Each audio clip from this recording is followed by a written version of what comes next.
Hey y'all, Shades of Truth. My name is Lori. Today we're reading Psalm 105. Give thanks to the Lord and proclaim his greatness. Let the whole world know what he has done. Sing to him, yes, sing his praises. Tell everyone about his wonderful deeds. Exalt his holy name. Rejoice, you who worship the Lord. Search for the Lord and for his strength. Continually seek him. Remember the wonders he has performed, his miracles, and the rulings he has given. You children of his servant Abraham, you descendants of Jacob, his chosen ones. He is the Lord our God. His justice is seen throughout the land. He always stands by his covenant, the commitment he made to 1,000 generations. This is the covenant he made with Abraham and the oath he swore to Isaac.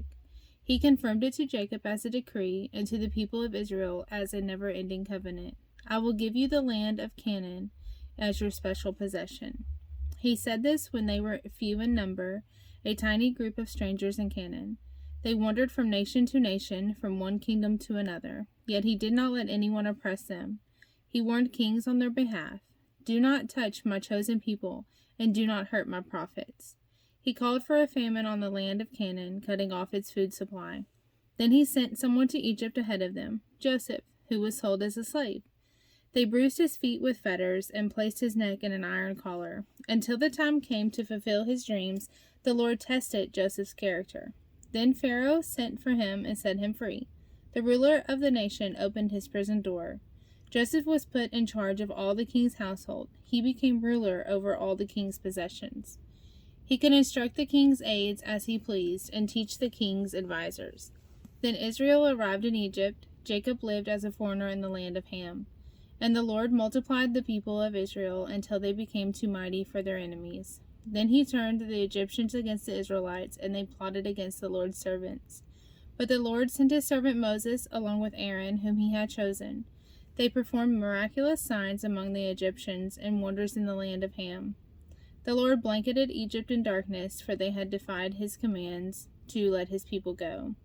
He turned their water into blood, poisoning all the fish. Then frogs overran the land and even invaded the king's bedrooms.